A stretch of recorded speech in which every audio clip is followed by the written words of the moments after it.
Let's grow together in Christ. Sabi nga po sa Hebrews 10 verse 25, let us not neglect meeting each other. Kaya naman po, magkita-kita po tayo ulit sa susunod na linggo kasama ang inyong mga kapamilya at kaibigan. God bless you, Church! Ay ating papurihan, luwalhatiin at sambahin. Kung handa na ang lahat ay itoon lamang natin ang ating puso't isipan sa ating Diyos. Damhin natin ang kanyang presensya. Amen. Purihin ang Panginoon!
Panginoong Jesus.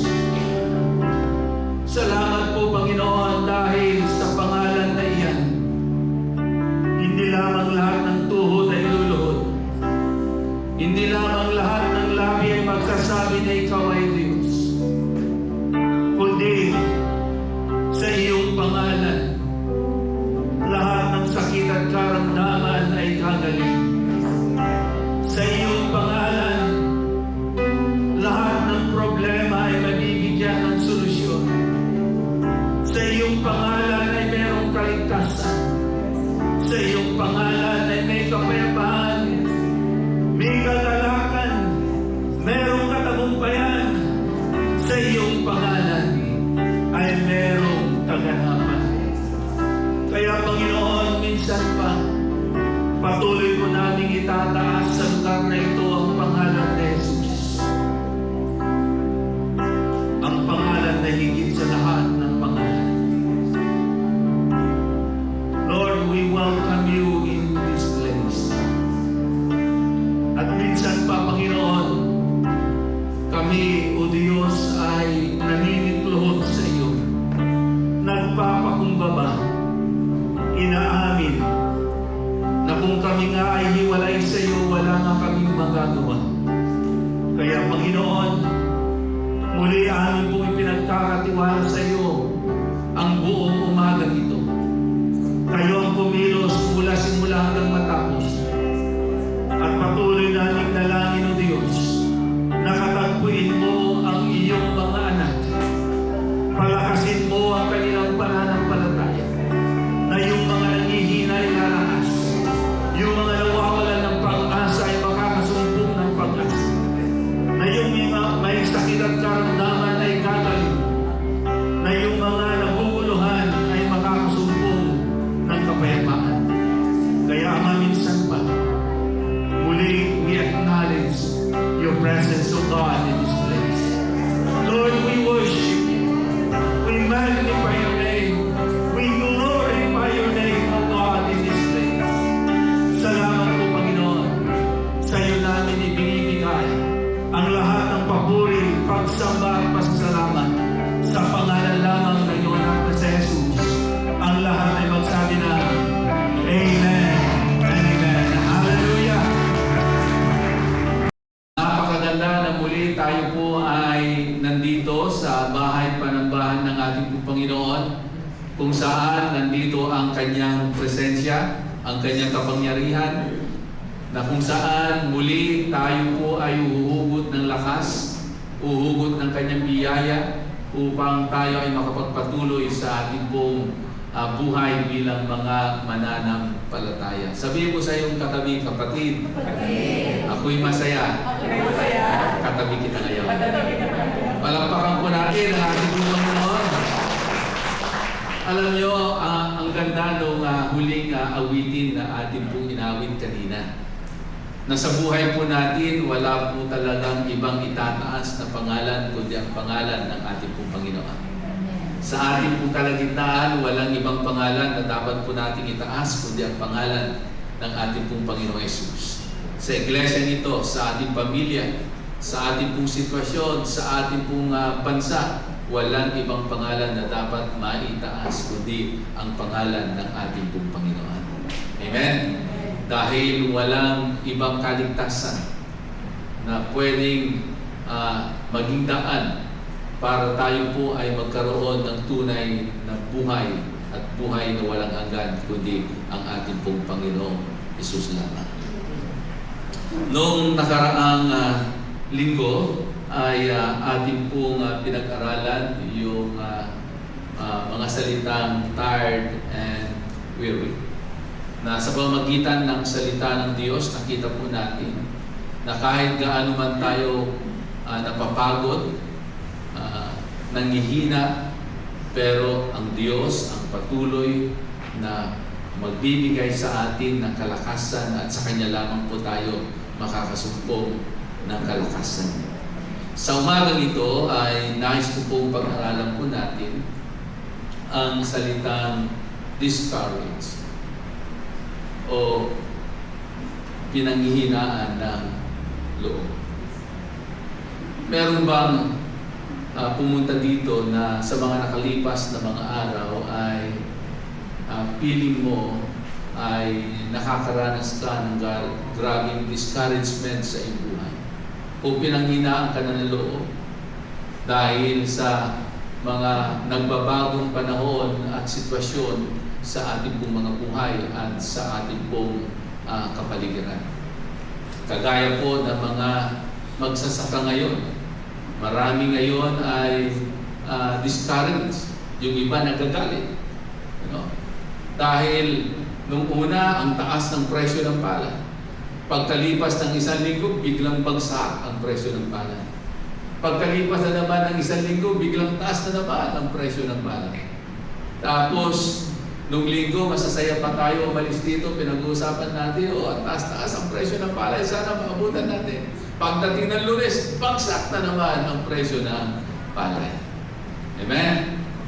So kung doon po tayo nakatuon sa mga bagay na iyon at sa mga sitwasyon na ganoon, tunay nga na tayo po ay panghinaan ng loob dahil tumaas na nga ang lahat, gasolina, crudo, lahat na ng bilihin, hindi magtatagal pati yung pamasahe, buti na lamang at binigil ng gobyerno yung pagtaas ng pamasahe at pati yung pagtaas ng mga ginagamit natin sa ating pong pagluluto, tataas po lahat yan, pati kuryente, tataas lahat yan. Pero isang bagay lamang po ang alam po natin, tumaas na ang lahat, pero yung pananampalataya natin hindi bababa. Amen?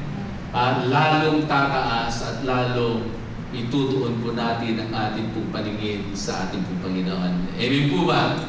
Palampakan po natin ang ating Panginoon. John chapter 14 verse 1.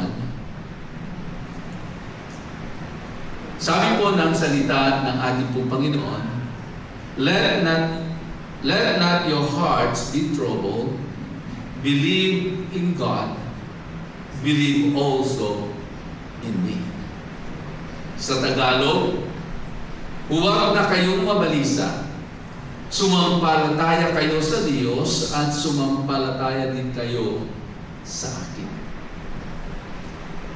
Minsan magtatanong tayo, bakit kaya sinabi ni Jesus ang mga katagang ito sa kanyang mga alagad na kanyang kasama at kanyang kausap noong mga oras na iyon? Ito yung panahon na kasama ni Jesus ang kanyang mga alagad dahil sila ay kumakain ng tinatawag na huling hapunan. At doon sa huling hapunan na yon ay nangyari din yung pangyayari na hinugasan ni Jesus ang mga paa ng mga alagad. At doon sa kanilang fellowship, sa kanilang usapan, ay nabanggit ni Jesus na hindi na magtatanggal, siya ay pupunta na sa Ama. Dahil malapit na yung itinakda na si Jesus ay buhulihin ng mga sundalong Romano, pahihirapan, ipapako sa krus, mamamatay, ililibing, ngunit nung ikatlong araw, siya'y muling mabubuhay. So ito yung sitwasyon na kinakaharap ng mga alagad nung kausap nila si Jesus. At nung sinabi ni Jesus ang mga bagay na ito, kitang-kita ni Jesus sa mukha ng mga alagad ang grabing pag-aalala. Ang grabing pagkalungkot. Dahil itong mga alagad ay nasanay na lagi nilang kasama si Jesus. Dahil tuwing kasama nila si Jesus, pakiramdam nila sila ay secured na secure. Pakiramdam nila na sila ay hindi mapapahama. Dahil walang bagay na hindi kayang gawin ni Jesus. Dahil nakita nila na tuwing kasama nila si Jesus, ay kayang-kayang gumawa ng himala ang ating Panginoon. Tapos ngayon, sasabihin ni Jesus, malapit nang dumating ang panahon na siya ay pupunta na sa Ama. Ibig sabihin, iiwanan na sila ni Jesus. So yun yung sitwasyon na talagang nagbigay kila sa mga alagad ni Jesus na sila ay nagulat, natakot, nangamba, at higit sa lahat, pinanghihinaan na ng loob.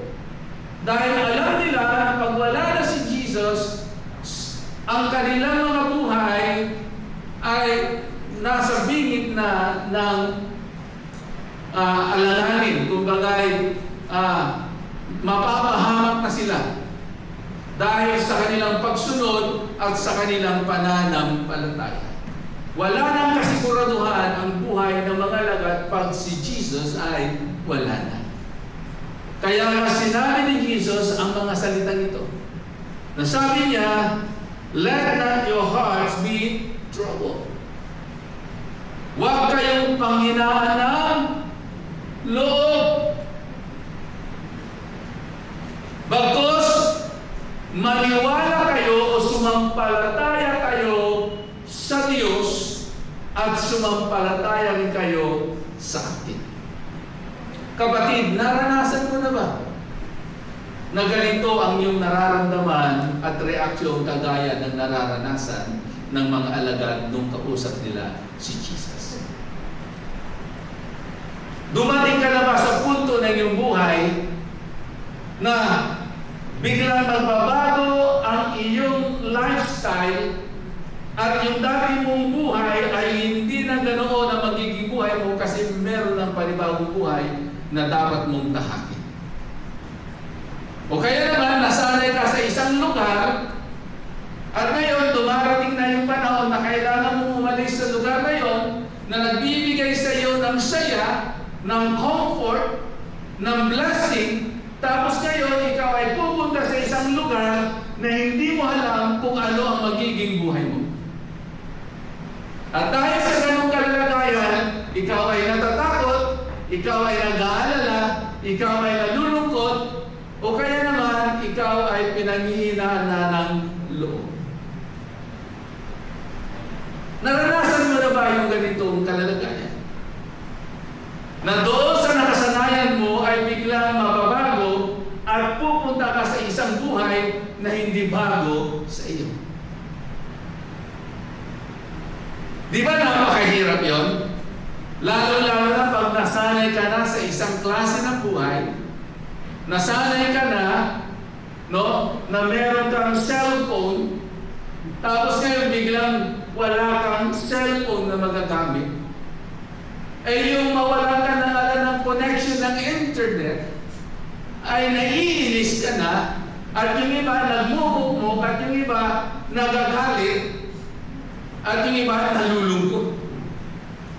Dahil nasanay ka na araw-araw, oras-oras, nakakagamit ka ng internet. So hindi madali na ikaw ay nandoon sa isang kalalagayan na nakasanayan mo tapos biglang magbabago ang lahat. So ganito po yung karanasan at nararanasan ng mga alagad nung kausap nila si Jesus. Wala na silang tagapagtanggol. Wala na magpo-provide ng kanilang pangangailangan. Wala na yung guro nila na tinitignan nilang modelo ng kanilang buhay.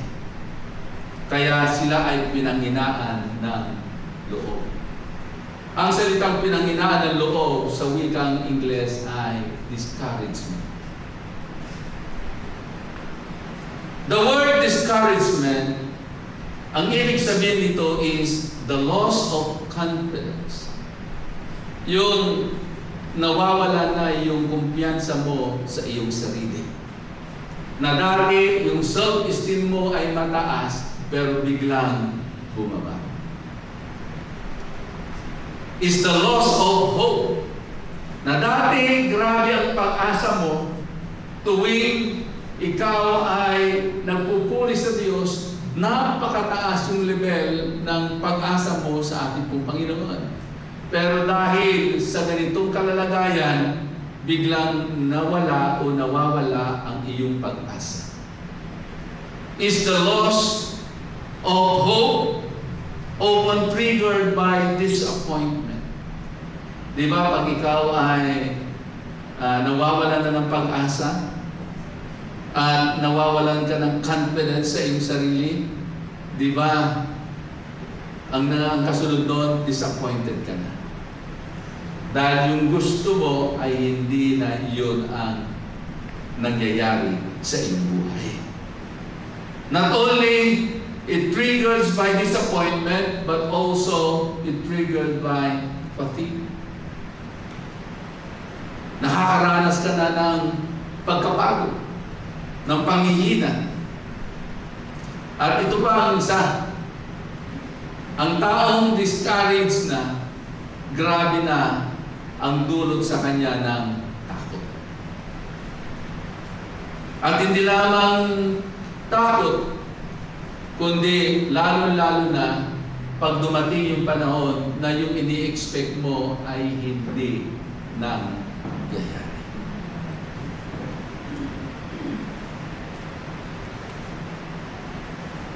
Sabi pa ng ibang translation, the word discouragement, it is a temporary emotional state that can cause anxiety.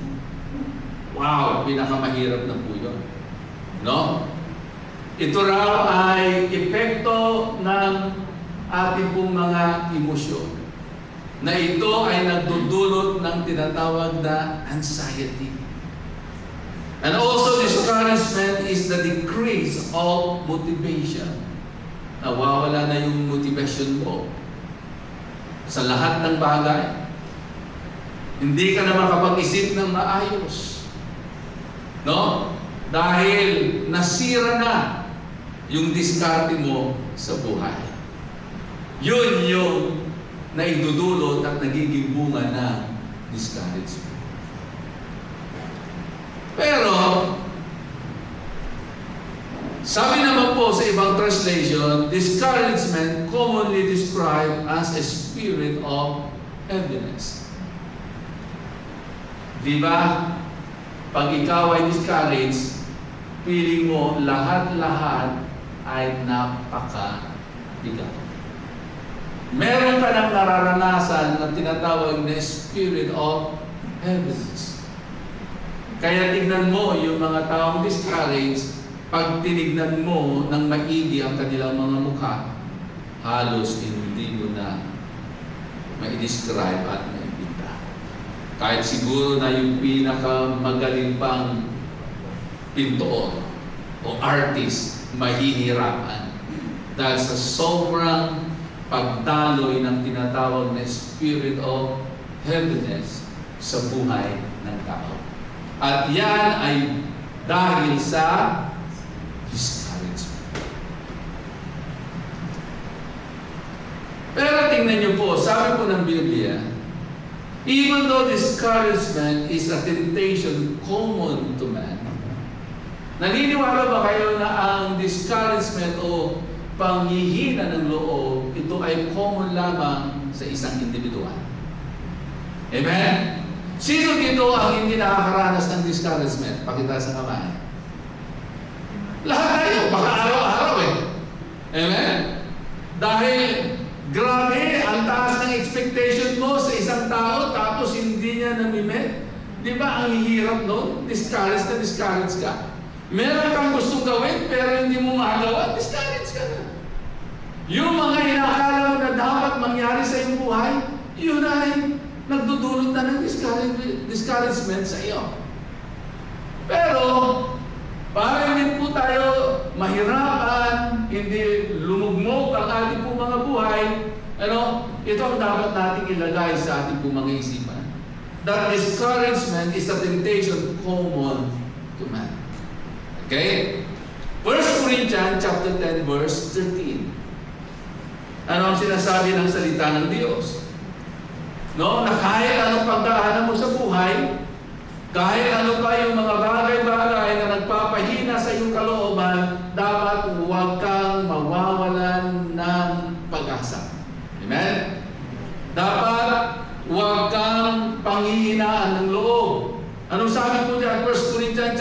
verse 13. No temptation has overtaken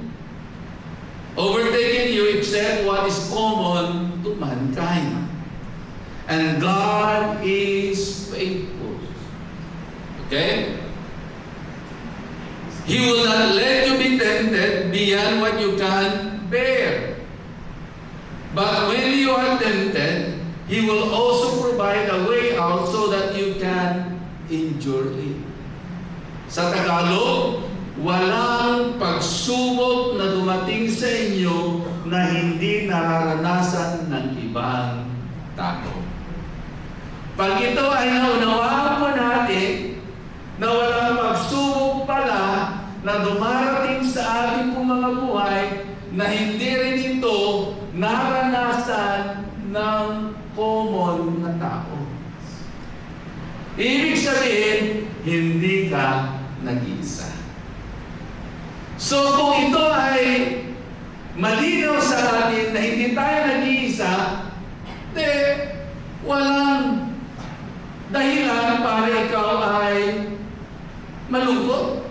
Walang dahilan para ikaw ay matakot. Walang dahilan para ikaw ay sumuko. Kasi yung pinagdadaanan mo pala, either naranasan na ng iba, o kaya naman ay mararanasan din ng iba. Amen?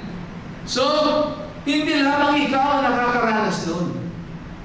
Hindi lamang ikaw ang nakaranas noon, kundi lahat ng tao pwedeng makaranas ng pinagdadaanan mo o pinagdaanan mo sa buhay.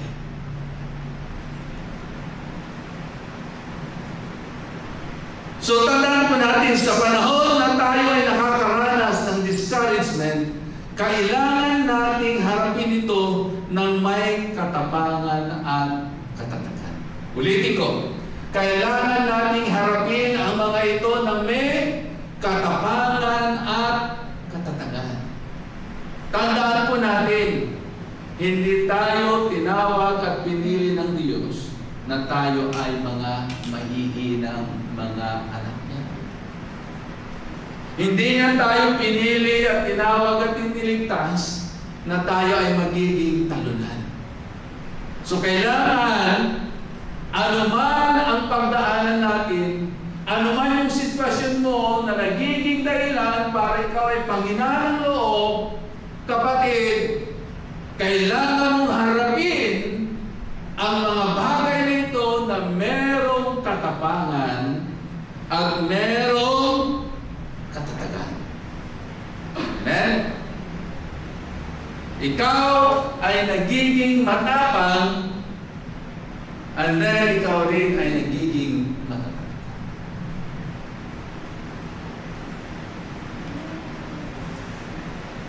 Why we need to fight discouragement? Tanong, why we need to fight discouragement? Bakit hindi na lamang natin hayaan na yung discouragement na yan, yung panghihina ng loob natin ay lagi mag-manifest sa ating buong buhay, at yung discouragement na yan ang maging dahilan para tayo ay masira at mawasak. Dahil sinasabi natin, wala na. Ito na ang buhay ko.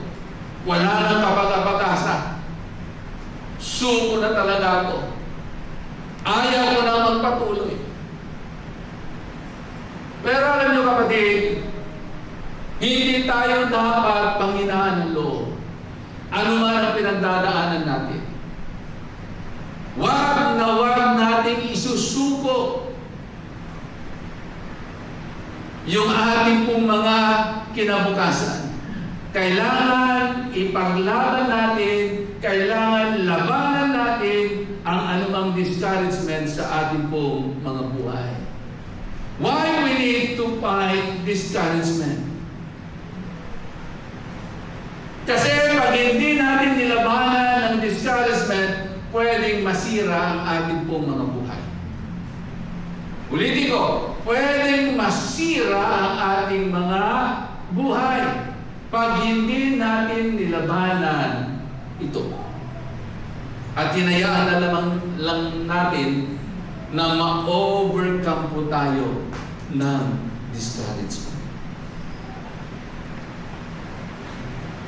Kasi ang kawalan ng pag-asa at tayo po ay pinanghinaan ng loob. Tandaan nyo kapatid, ma-out of focus na po tayo. Naranasan nyo po ang isang taong tawag nun, yung hindi makalakad, yung invalido na siya. No? Sa Tagalog, ano po yun? Yung lumpo. Diba? Ang taong lumpo, ano? Kahit anong gawin niya na gusto niyang lumakad, hindi siya makakalakad. Dahil, at karamihan ng mga lumpo, mababa na ang kanilang self-esteem. Wala na silang pag-asa. Dahil ayaw silang bigyan ng pagkakataon para sila ay makalakad. So, kailangan nating labanan ang anumang panghihina ng loob. Kasi ang katotohanan, pag hindi natin nilabanan ang panghihina ng ating kalooban, ito'y nakakahawa. Discouragement is contagious. Naranasan mo ba na meron kang kasama na sa sobrang tindi ng kanyang pinagdadaanan at dahil sa discouragement na meron po siya, alam nyo ba na minsan ang nangyayari, nahahawat po tayo. Nahahawat tayo. Pero kung yung panghihina mo ng loob ang nagiging dahilan para humina din ang kalooban ng iba, kapatid, huwag mong hayaan na ganyan lagi ang mangyari. Kailangan mo labanan yung mga bagay na nagpapahina po sa iyo. Alam niyo ba na when we feel discouraged, we want comfort? Sino yung nakakaranas na pag ikaw ay nakakaranas ng paghihina ng loob, naghahanap ka ng comfort sa iba?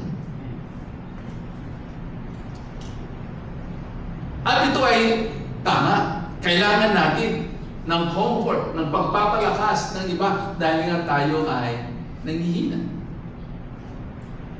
Pero kadalasan yung comfort na ating pong hinahanap, hindi para mapagtagumpayan po natin yung discouragement na meron po tayo, kundi yung comfort na hinahanap po natin is to avoid fears.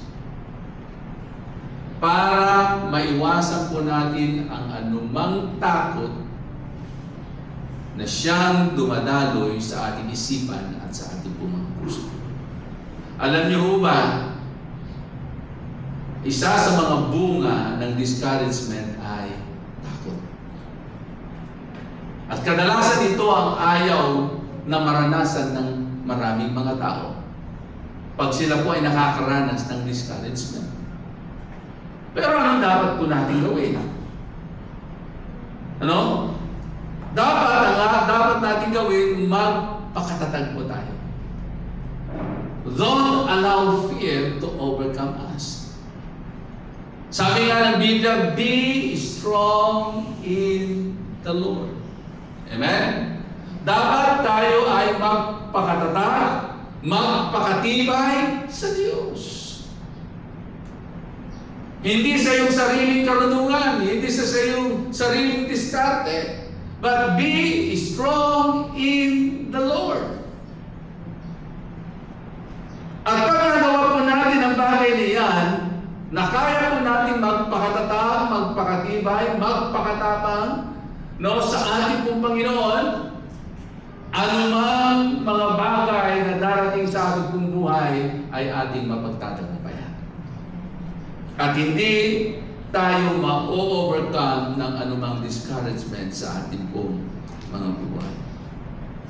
Dito sa talatang ito, tingnan po natin, Jesus does not want us to be discouraged. Naniniwala ba kayo? Nasa talatang ito, ipinapakita ng ating pong Panginoong Kristo na ayaw niya na ang kanyang mga tagasunod, na ang kanyang mga anak ay makaranas ng matinding discouragement sa buhay dahil alam ni Jesus kung ano ang mangyayari sa isang tao na hinayaan niya na ang discouragement ay ma-overcome siya. Ayaw ni Jesus na tayo ay ma-overcome ng anumang discouragement sa buhay. In fact, ang gusto ng ating pong Panginoon, He commanded us not to be discouraged. Amen? Di ba sa talatang binasa natin? God is commanded us not to be discouraged. Kaya nga sabi ni Jesus sa unang talata, let not your heart be troubled. Huwag kayong panghinaan ng loob. Sinabi ni Jesus sa mga salitang ito, bago dumating ang oras ng kanyang brutal na kamatayan. No? Let not your heart be troubled. Kung titignan po natin, hindi po ito comforting words, kundi ito ay command na mula sa ating pong Panginoon. Amen? It's not a comforting words, but it is a command na kailangan natin gawin, kailangan natin isang pamuhay. Yun ang problema sa atin. Lahat po tayo, pag meron tayong pinagdaraanan, gusto natin ng comforting words. Pero kung nais mong magtagumpay ka, mapaglabanan mo ang anumang mga bagay sa iyong buhay, not comforting words ang kailangan mo. Ang kailangan mo ay ang salita ng ating Panginoon. Amen? Pag merong command, ano ang dapat mong gawin? I-apply mo yun. Gawin mo yun. I-open mo ang command ng ating pong Panginoon. Tumalima ka sa anumang sinasabi ng ating pong Panginoon. Naalala ko po si Haring David nung kasama niya ang kanyang mga alagad na sila po ay nakikipaglaban sa mga kaaway, at iniwan nila ang Siklag. Pero habang sila ay nakikipaglaban doon sa digmaan, nilusog ng kaaway ang Siklag, sinunog ang kanilang mga bahay, at kinuha ang lahat ng kanilang ariran, kinidnap ang kanilang mga asawa at ang kanilang mga anak. Pagdating nila, nakita nila, devastated, sira lahat ang kanilang lugar. Grabing panghihina ng loob. Sabi nga ng Biblia, lahat sila ay nanangis sa Diyos. Lahat sila ay sumigaw ng malakas, umiyak ng malakas sa ating pong Panginoon. Hanggang sabi po ng Biblia, hanggang sila ay mawalan ng lakas. Pero anong ginawa nila? Sinisipan nila si David sa nangyayari sa kanila. Pero si David, ano ang kanyang ginawa? He encouraged himself in the Lord. May mga panahon sa ating pong mga buhay na kailangan mong i-encourage ang iyong sarili sa panahon na ikaw ay pinanghihinaan ng loob.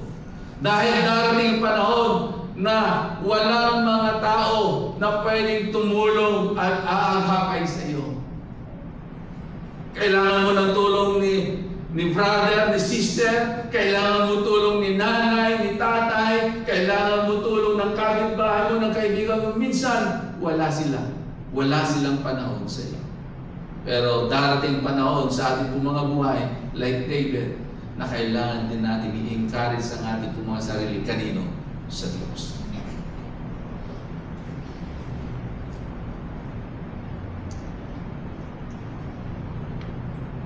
This is not a comforting words from Jesus, but this is a command from God. At ayaw ng ating pong Panginoong Hesus na tayong lahat ay mamuhay na merong takot. Dahil alam ni Jesus, ang takot ang kalaban ng pananampalataya. Overcome fear by faith.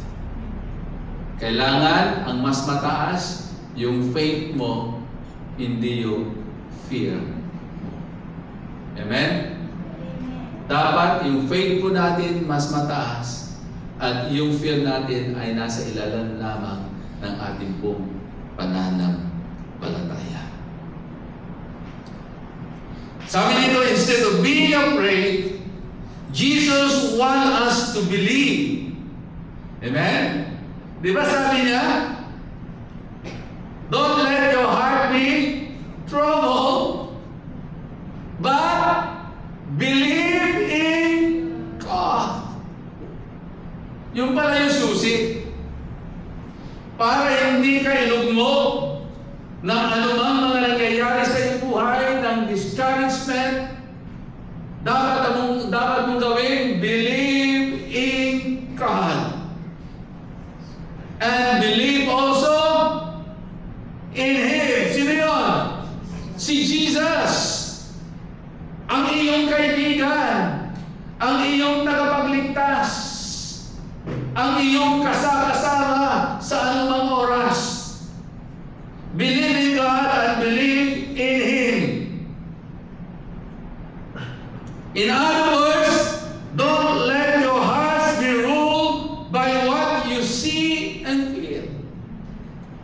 Huwag nating hayaan na ang nagkokontrol sa atin ay kung ano ang ating nakikita at kung ano ang ating nararamdaman. Bagkus, anong dapat daw natin gawin? But let them be ruled by what I promise you, Jesus said. Dapat ang nagtutulak sa atin para tayo makapagpatuloy sa ating pananampalataya at sa ating pagsunod sa Kanya ay yung Kanyang mga ipinangako. At ano ang Kanyang ipinangako? Yung Kanyang word. Yung Kanyang salita. Na yung salita niya na hindi nagbabago. Yung salita niya na magbago ng lahat. Pero yung salita niya mananatili magpakailan pa man.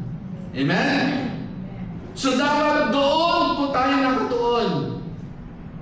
Doon sa mga promises ng Diyos sa ating pong mga buhay.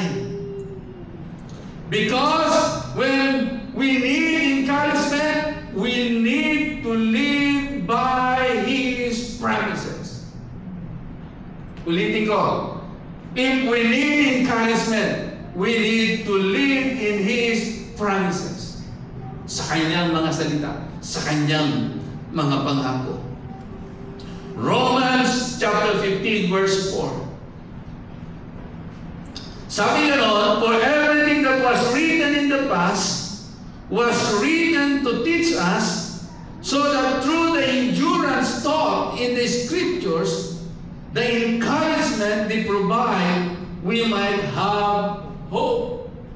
Sa Tagalog, ang mga naisulat noon ay isinulat para sa ating ikatututo upang sa pamamagitan ng pagtitiis at sa pagpapalakasan ng loob mula sa kasulatan, magkakaroon tayo ng pag-asa. Ano raw ang nagpapalakas ng loob natin? Yung salita ni sister, ni brother. Ano ang nagpapalakas sa atin? Yung balita na ating naririnig araw-araw. Yung mga balita na ating napapanood sa TikTok, sa internet, sa social media. Hindi. Kundi ang nagpapatatag sa atin, nagpapatibay sa atin, ay ang pangako ng Diyos. Ang Kanyang salita. At ang kanyang salita, ang kanyang pangako, ito ang nagbibigay sa atin ng pag-asa. Amen? Kapatid, kung gusto mong makasumpong ng tunay na pag-asa, panghawakan mo ang kanyang salita. Dahil ang kanyang salita, hindi kanya ipapahamak. Dahil ang salita niya, pag sinabi niya, ito ay mangyayari. Sabi nga ng Biblia, walang isa mang salita ng Diyos na mahuhulog sa lupa na hindi ito mangyayari ng kung ano ang gusto niya. Amen?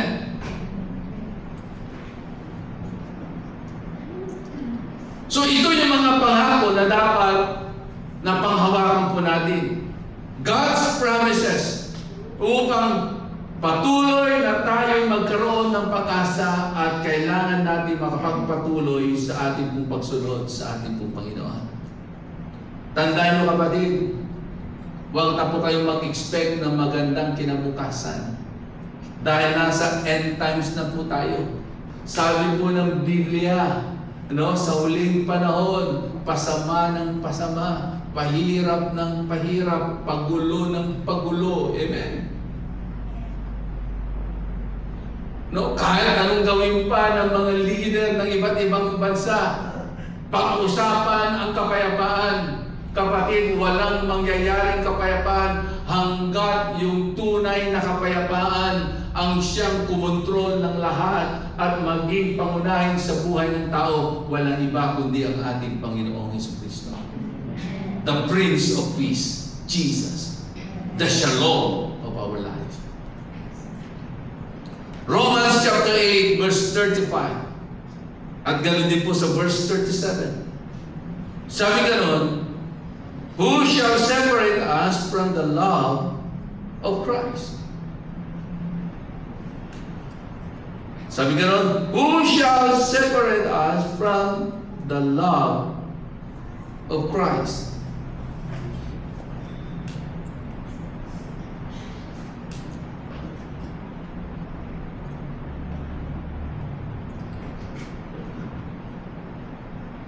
Shall tribulation, or distress, or persecution, or famine, or nakedness, or danger, or sword? And then sabi ng Apostol Pablo, no. In all these things, we are more than conquerors through Him who loves us. Ang susi pala para tayo ay maging matagumpay ay dahil sa Kanya. Dahil mahal niya tayo. Hindi dahil sa iyong ginawa, hindi dahil sa iyong kabutihan. Hindi dahil ikaw ay dumadalo ng gawain tuwing araw ng linggo. Dahil mahal tayo ng Diyos. Walang makapag-iwalay sa atin sa Kanya. Hindi ang mga nangyayari sa Middle East, hindi ang pagtaas ng gasolina o ng krudo, ng diesel o ng mga bilihin. Hindi yung mga pagbaba na mga inaasahan natin sa mga pananim po natin. Kundi ang pag-ibig ng Diyos ang kailangan natin. Tandaan po natin kahit anong mangyari sa buong mundo, kahit ano pang kaguluhan, kahit ano pang pagbabago ang nangyayari sa ating kapaligiran, ang pag-ibig ng Diyos ay hindi magbabago. Amen? Hindi magbabago ang pag-ibig ng ating pong Panginoon. Psalms 119:25. Isa sa mga pangako ng Diyos na patuloy po nating panghawakan. Sabi ni Haring David, I am completely discouraged. I lie in the dust. Revive me by your word. Tingnan niyo si Haring David, ha? Nakaranas din na ang discouragement. Mismo sinabi niya, nung siya'y lumapit sa ating Panginoon, I am completely discouraged. I lie in the dust. Sabi niya gano'n, ako'y nakahilay na sa likabok. But revive me by your word. Tingnan niyo si Haring David, sa gitna ng kanyang kalalagayan, sa tindi ng discouragement sa kanyang buong buhay, ang kailangan niya para mapalakas siya muli ay ang salita ng Diyos. Ang pangako ng Diyos. Kaya kapatid, patuloy nating panghawakan ang salita ng Diyos sa ating buong buhay. Hindi yung pangako ng tao, maiinis ka. Pag pangako ng tao ang iyong inasahan, kundi dapat asahan natin, panghawakan natin ang pangako ng Diyos. Kagaya ni David, he needs revival. He needs the Word of God. Ganun din po tayo. If we need revival, if we need restoration, kapatid, kailangan natin ang salita ng Diyos. Sabi nga ng banal na kasulatan, ito ang nagpapalakas sa ating pong mga buto. The Word of God. At ito rin yung ilaw ng ating pong naraanan. Hindi tayo mapapahama. Ang ganda nga sa Tagalog, sinabi niya, ako'y parang mamamatay na, kaya panatilihin ninyo aking buhay ayon sa iyong salita. Ganito ka-powerful ang salita ng Diyos. Word of God, the promises of God. Matthew chapter 11 verse 28, another word of God na talagang pangako ng Diyos sa bawat isa po sa atin. Kung tayo man ay pinanghihinaan, tayo man ay naglulupay-pay, tayo man ay nawawalan na ng pag-asa, kapatid, itong word na ito kailangan po natin. Sabi ni Jesus, come to me, all you who labor and heavy laden, and I will give you rest. Hindi niya sinabi, come to me, you some, kundi all. Lahat daw ng mga nabibigatan, pinanghihinaan ng loob, nawawalan ng pag-asa, mga napapagod, mga natatakot. Sabi niya, come unto me. At ano ang kanyang i-offer sa bawat isa sa atin? Ano ang kanyang ibibigay? Kapahingahan. Naghahanap ka ng tunay na kapahingahan, masusumpungan mo lamang kay Kristo. Lumapit ka sa Kanya, pumunta ka sa Kanya. Kung kinakailangan mo mag-spend ng oras sa Kanya, spend time with Him in prayer, gawin mo. Kung kinakailangan mo mag-spend time sa Kanyang salita, magbabad ka sa Kanyang salita. Kung kinakailangan na mag-spend time ka, magbabad ka sa pag-worship sa Kanya, let's worship Him. Gawin po natin. At tunay nga na tayong lahat ay makakasumpong ng kapahingahan. Matthew chapter 28 verse 20. Isa pang pangako ng Diyos para lalo po tayong magtiwala sa Kanya at hindi po tayo mawalan ng pag-asa. And lo, sabi ni Jesus, and lo, I am with you always. Iwanan ka na ng lahat. Pero ang Diyos never kang iiwanan. And lo, I am with you always, even to the end of the age. Maging sa katapusan ng mundo, sasamahan tayo ng Diyos. Kasama natin ang Diyos. Pagtaas, pagbaba, kasama natin ang ating pong Panginoon. Romans chapter 8 verse 28. Another promise ng ating pong Panginoon para lalo po tayong magtiwala sa Kanya at hindi po tayo panghinaan ng loob. Ano sabi po dyan? And we know that all things work together for good. Amen? To those who love God, to those who are called according to His purpose. Grabing word of encouragement ito. na ano man ang mangyari, ano man pagdaanan natin, ano man ang sitwasyon, alam natin that everything works for the good. Amen? Everything works for the good. Sabihin mo sa katabi, kapatid, ano man ang nangyayari sa buhay mo, everything works for the good.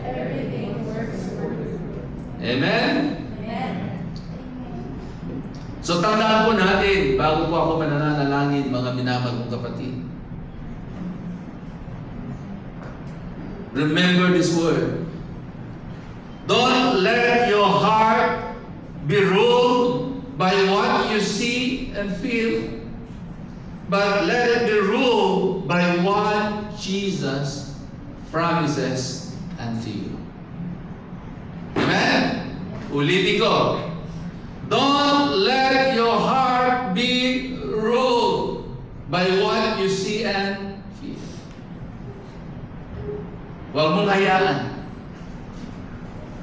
na ang iyong nararanasan, ang iyong nakikita, ang iyong nararamdaman, ang siyang magpatakbo ng iyong buhay. Bagkos, hayaan natin na ang mga pangako, salita ng Diyos, ang siyang magpatakbo ng ating pong mga buhay. Last verse. John chapter 16 verse 33. Sabi ni Jesus, bago niya iwanan ang kanyang mga alagad, I have said these things to you that in me, sabi ni Jesus, that in me you may have peace. Hallelujah. Sinasabi ko ang mga salitang ito na sa akin kayo ay merong kapayapaan.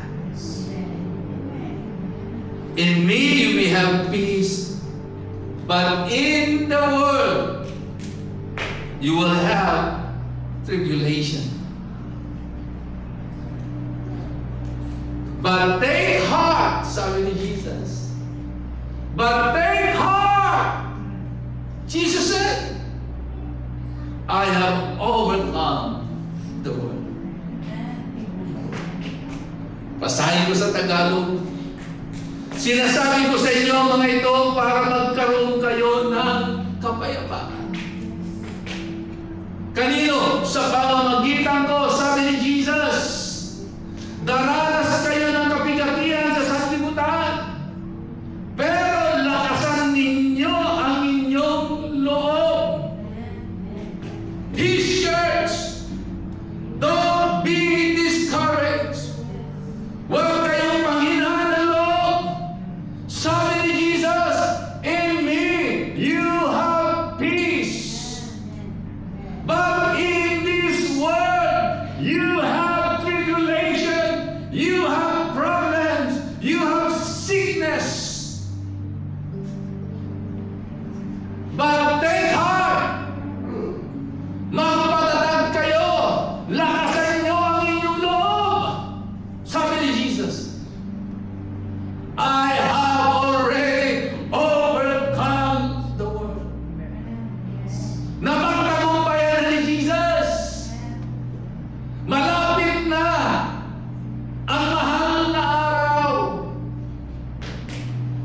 Marami na namang mga tao kanilang i-observe ang pagkapayumay ni Jesus sa krus ng Kalbaryo.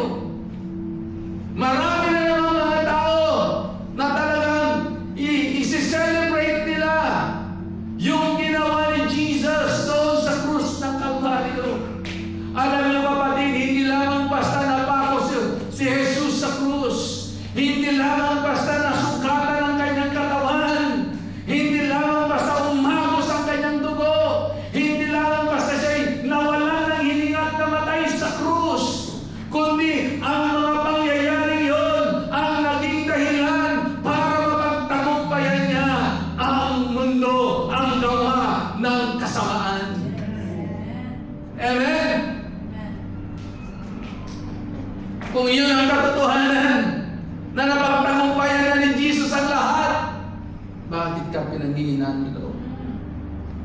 Bakit ka nawawalan ng pag-asa?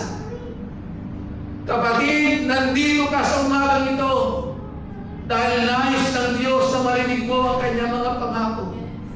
Nais ng Diyos na malaman mo na dapat magpakatatag ka.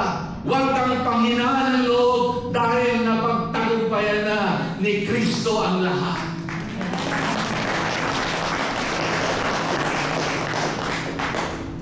Amen. Ano ba ang mga bagay-bagay na nagiging dahilan at pinanghina ka ng loob? Kapatid, gaya na nga ng napag-aralan natin ng mga nakaraan, cast all your cares upon Him because He cares for you. Tayo po'y tumayo at tayo po'y lumapit sa ating Panginoon. Hallelujah.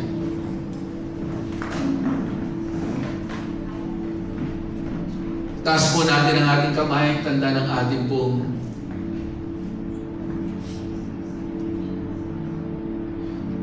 pagtitiwala sa Diyos, na tayo naniniwala na napagtagumpayan na niya ang lahat-lahat sa mundong ito. Kasama na dyan yung mga kinakaharap mo, sitwasyon mo sa buhay. Pati yung sakit at karamdaman mo. Hallelujah. Sige po, tayo po'y lumapit sa Diyos. Bibigyan ko kayo ng ilang minuto para kausapin niyo ang Diyos sa umaga nito. Huwag mong intindihin ang iyong katabi. Talk to Him. Talk to Him.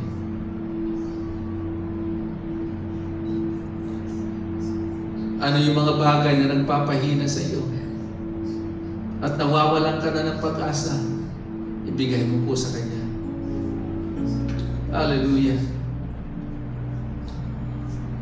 Thank you, Lord. Ora Mahashanda Rababayende. Shura Bababayanda Rubububoyende. Shira Rabayanda Rabababa Sakarababa. Ura Bababayende Rababayende. Sura Rarayanda Rubububo. Hallelujah.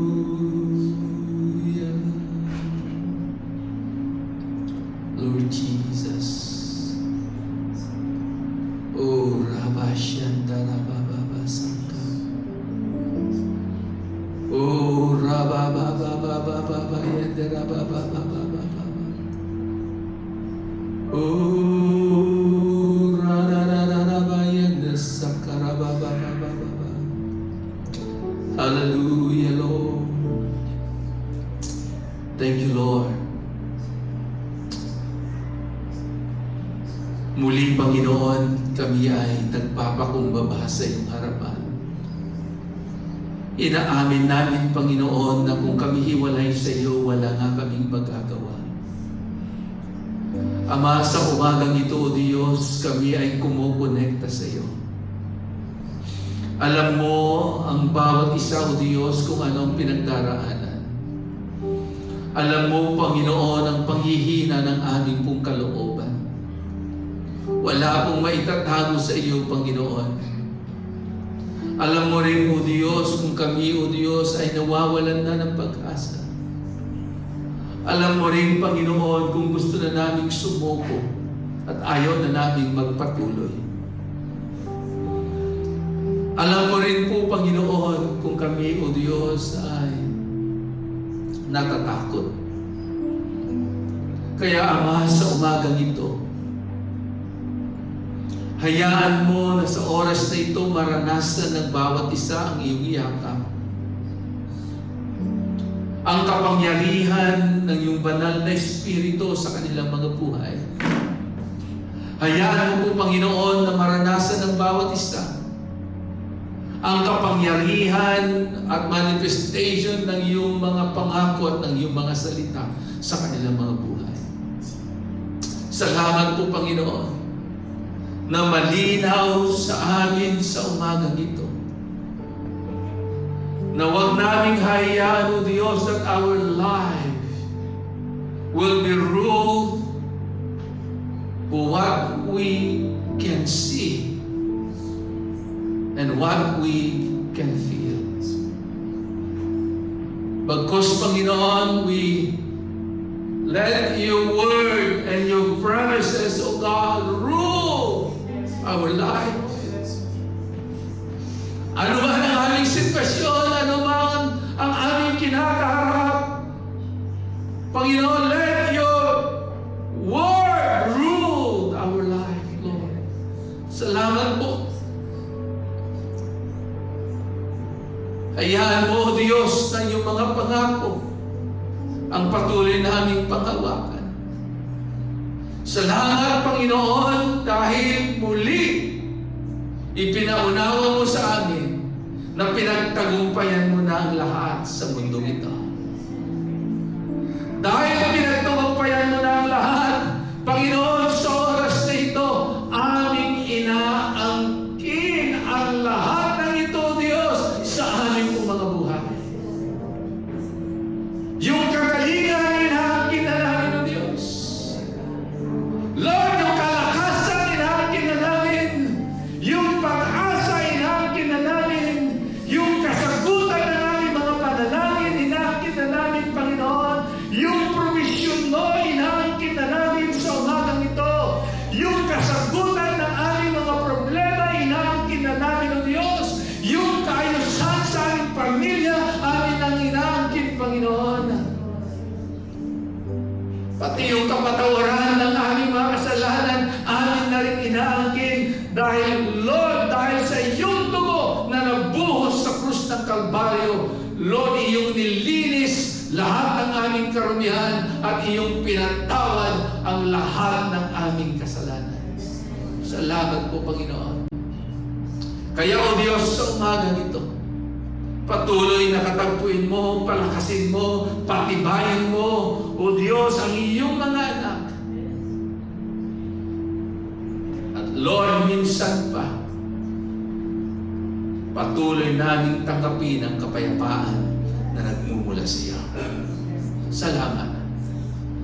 Kaya Panginoon, minsan pa, sa umagang ito, O Diyos, sa iyo po namin ibinibigay ang aming lubos na pasasalamat, pagdakila, pagsamba, karangalan dahil sa iyong ginawa sa aming mga buhay sa umagang ito. Sa pangalan ni Jesus, ito ang aming dalangin. Ang lahat ay magsabi na Amen and Amen. Hallelujah. Praise God.